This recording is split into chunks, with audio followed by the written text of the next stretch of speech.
is it possible to prise your kids away from their phones? And if so, how do you do it? Well, TJ joins us now. Hi, Welcome to the TJ. show. Hey, guys. Can we just say thank you for doing this? Thank you for It's really having me. important. I think we all know that our children are struggling with their phones, but what is a worrying amount of time that your teens should be on their phone? When do you think, oh, this is worrying? Is it 1, 2, 3? I think when it goes beyond 4 hours a day, that's Yeah. definitely too much. When it can be things like 2 hours a day, that's of course a massive, massive win. But beyond 4 hours a day is going to begin to create these challenges. We're seeing young people facing things like anger, things like depression and low mood or anxiety. And getting this number down is what I really believe is a massive focus society needs to have. And TJ, do you think, like, is it all screen time, or or no two screen times the same? So could you be on your phone for 2-3 hours and be getting some benefit from it? Like, does it depend on what you're watching? It does. Screen time massively varies. It's all about this brain chemical called dopamine that's become really famous. The challenging screen time is when dopamine rises far too quickly and it exhausts our dopamine system and burns it out. That's things like when we watch short form videos. It's very exhausting for this dopamine system.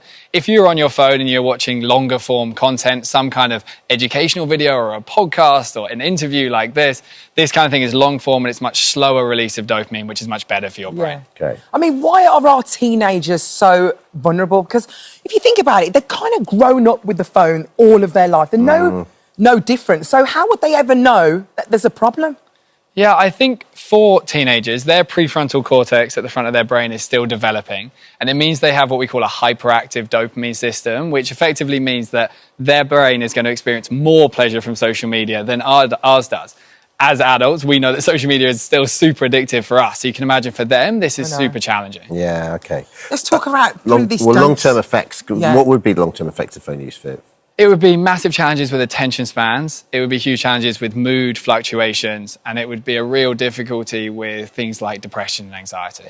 Okay. So, like Ali says, let's talk about the dose effect. This is the book, which is DOSE. Can you explain what each of those mean? Yeah, so the first chemical is called dopamine. That's the chemical creating all of our motivation and our ability to do hard, effortful things. Oxytocin is this beautiful hormone that creates love within us. As humans, it connects us together. In the modern world, dopamine is kind of taking the focus and we're getting less connection and oxytocin. Serotonin is all about our mood. And then endorphins is this really useful chemical that can de-stress and calm our brain. Okay. And you have techniques relating to all of those, right? I do, yeah, we can run through some of those. Go on, dopamine. How do we get more dopamine in life? Yeah, so particularly with parents working with their teenagers, one of the best things for dopamine is what we call flow state. Flow state is where you get really deeply focused on a task. What's happening in the modern world is rather than actually spending lots of time in flow state, teenagers are actually watching other teenagers on their social media feeds in flow state instead of them. That basically means if you're scrolling and you're watching someone that's really good at art or singing or music or dance or sport, rather than actually actively engaging in that and earning dopamine yourself, you're watching others do it instead. So a simple thing parents and kids can do is look at their feeds, identify the most frequently occurring videos, and then actively do the thing instead of watching the thing. Also, if you're watching someone else do something well, especially being at that age, you're comparing yourself to that person. Yeah. And it's not a normal comparison like you would, oh, my best friend is really good at music. It's like you're comparing yourself to Beyonce or something. You're comparing yourself to the whole world, right? That can't be healthy. It's so tricky because obviously the content that succeeds on social media is when people are exceptionally talented or exceptionally good looking. And then it comes into this oxytocin chemical, this love hormone. We can have love for ourselves inside our brain, feeling a lot of envy and jealousy and challenges around, oh, I wish I could be like that person is very challenging for the young brain. Yeah, sure. That's through connection then, isn't it? That's how you deal with the oxytocin. Yeah, we really need connection. It's really important that parents really promote their kids socializing outside of the home.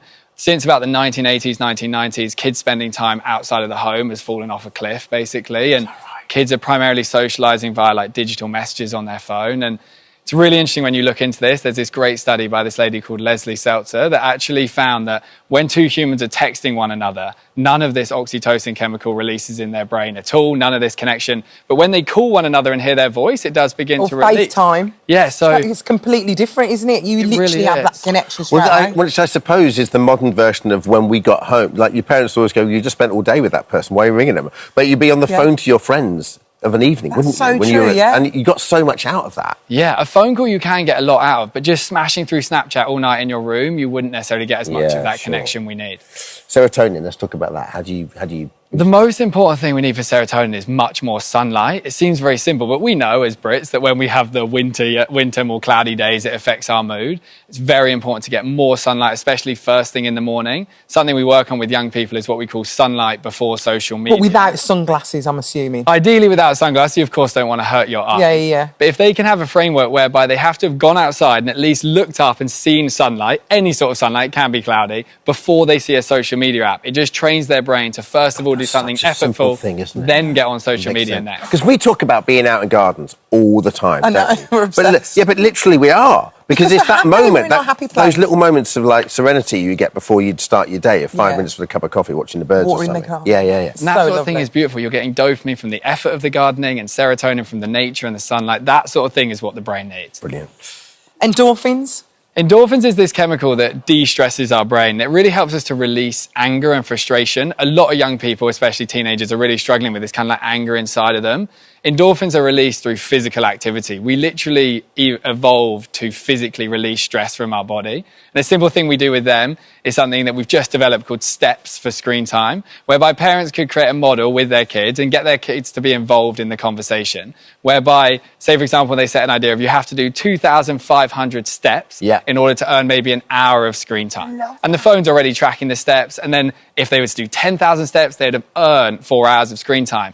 But the way in which that's going to affect the brain is they're going to have physically released endorphins. It's going to de-stress them before the phone. Such a good idea, because there's no point locking these phones away, because that's only going to, they're going to want it back as quickly as possible, right? And so it's all, and also they exist in the modern world. So it's, I suppose your whole thing is it's about the relationship between For teenager sure. and the device. We just have to learn to work with these phones. They're going to be here to stay, 100%. I got an iPhone when I was super young, so I've really been immersed in this since I can really remember, to be honest. And there is a solution whereby humans still do the healthy, natural things we need to do, and we still get the time on our phones that we all love. But currently, the phone is really dominating our time and affecting the mind.